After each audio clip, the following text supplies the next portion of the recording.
Hey, what's up guys? Welcome to my channel. If you're new here, my name is Jordan, and today I'm going to be discussing my personal monthly recap routine and just go over everything that has been holding me so accountable this year so far and every month, and give you any tips and tricks that I've been using, so hopefully you can also do the same thing. At the beginning of this year, I knew I wanted to create a realistic system for myself that would help me not only create goals, but actually follow through on them. I am notorious for starting goals and not always finishing them, if I'm going to be completely honest, and I wanted to change that. So what I did is I created a Google slide, and on the very first page, all I did was kind of brain dumped 10 to 15 long-term goals that I wanted to accomplish in 2023. So these are goals that are going to take longer than 1 month. It'll be a few months or maybe even the whole year to accomplish, but it's just goals that I know that I want to do in the year of 2023. After that, I created a slide of things that I want to release in 2023. So this took a lot of brainstorming and reflecting of things that I knew that I did not want to carry on into 2023. 2022 was very much a cocoon phase year for me. If you're spiritual, you'll know, but I was very much reserved, and there's definitely things that I didn't want to carry on to 2023. I wanted to make changes. So I just jotted down like 5 or 6 things that I knew that they no longer serve me. I don't need them anymore, and just kind of releasing those habits. After that, I just created a slide per month. And at the beginning of every month, I'll go through and I'll write down 5 to 8 goals that I know I'll be able to achieve within those 30 days. So these goals are going to be different than your long-term goals, just because you don't have as much time as the entire year to complete, right? So sure, you may have a goal in your long-term that you start in January, but it's not something that you're going to be finishing within that month. So like, a short-term goal for me for January was reading at least 1 book a month. So this is something that I was so good in 2021. I was reading 1, sometimes even 2 books a month. 2022, I don't think I read more than 2 books the entire year. So that was something that I really wanted to start to incorporate into my life again. So that is on my short-term goals, and then really it is a long-term goal, but it is something also that I know that I can incorporate and achieve within those 30 days. So this next part, I think, is what truly has held me so accountable and really course correct to make sure I'm staying on the right track when it comes to achieving my goals and sticking to them. At the bottom of each slide, where like the notes section is, I wrote down what worked, what didn't work, what I can do better next month, and what am I proud for this month. So I use this as, again, like a course corrector and a check-in to myself. I don't associate this with any type of negative, like, wow, I didn't accomplish this, this, and this. Like, it's more of, okay, I realized this didn't work, why it didn't work, and then how I can make it better for next month so I can achieve that goal. So let's say, for instance, you set a goal of waking up at 5:30 in the morning so you can go to the gym before you go to work. And by doing this reflection, you notice that you've been waking up at 6:30, and by digging deeper and saying, okay, well, why, what happened, you realize that you were staying on your phone an extra hour longer. You weren't doing your nighttime routine until later than expected. So by that, you're able to course correct, and you're able to say, okay, now I see what happened, why it happened, and now I know how to make it better for next month. So I'm gonna put my phone away an hour earlier. I'm gonna start my nighttime routine an hour earlier. Put the kids to bed an hour earlier. I know sometimes that's not realistic, but hey. So by being able to have this course correction, you can hopefully next month be able to achieve that goal. The last question is probably my favorite, and it is the what am I proud for this month? So I don't know about you, but a lot of the times when you accomplish a goal, it's just kind of ticking it off on your box or whatever.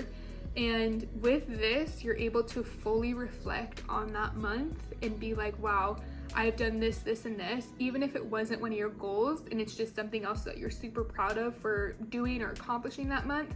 Make sure to put it in there, because in the long scheme of things, our brains really don't remember as much information because new information is always coming in.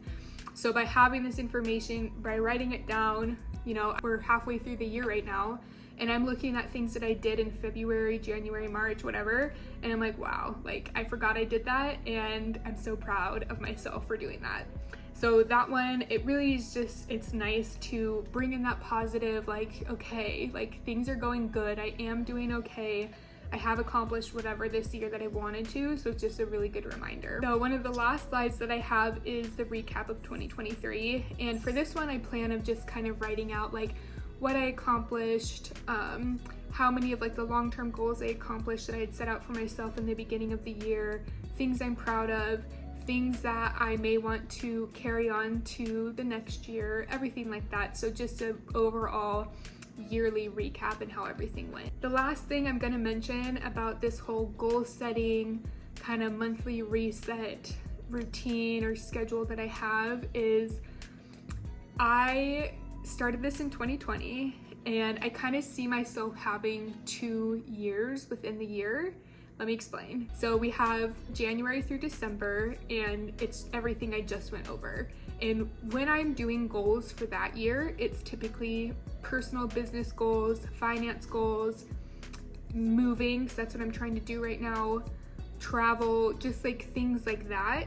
And then my second year that I mentioned is starting on my birthday. So my birthday's in March. So on my birthday or before or after, I basically write down just like a reflection of what I accomplished, what I did for that past birth year.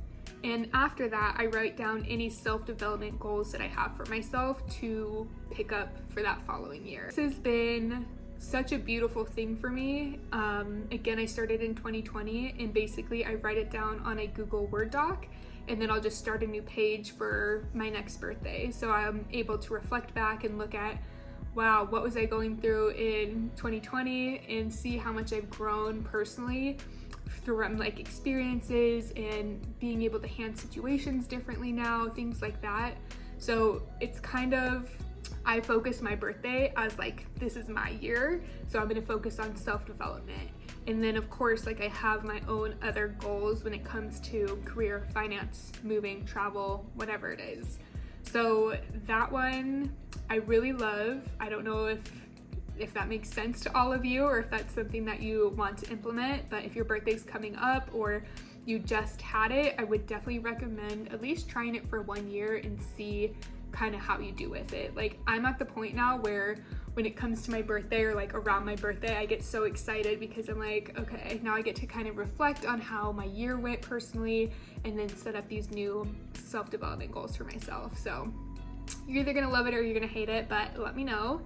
But that is pretty much it for this video. I wanted to keep it short and sweet and to the point because I know there's so much content out there when it comes to monthly resets, you know, the people who are cleaning and showing all of that, and like of course I do that as well and I reset in that way, but I really wanted to share with you guys the backbone of my routine and what I do and kind of why it's been such a success for me for this so far, almost this year. We're already in July, guys, like it's crazy. Some of you may have noticed that this is my first YouTube video, and I just want to let you know that there is going to be a lot of content coming out. Next week I am going to be talking about kind of like my current life situation, just as a teaser of what I'm going to be discussing. I quit my job, my corporate job last year, and I kind of want to just go over things that I've experienced, you know, things that I've tried that have worked, that haven't worked, support or lack thereof that I've been receiving from people in my life, kind of where I'm at now, what my plan is, things like that, just because I know I'm not alone. I know that there's so many of you out there who have quit and haven't had a backup plan, and I just want to open up basically a conversation for people who are going through similar situations so we can just kind of talk about it and maybe even brainstorm with each other. So if you have any questions or comments or anything like that, make sure to leave it below. Also, if that's something you're interested in, make sure to subscribe because you'll get that notification, and it's coming out next week, so be ready. It's gonna be a good one. Other than that, thank you guys so much for watching. I hope that these tips helped you. Again, leave any questions or comments or even like your own twist on what you do for your monthly recap, just so I get more ideas too. Thank you guys so much again, and I will see you all next week.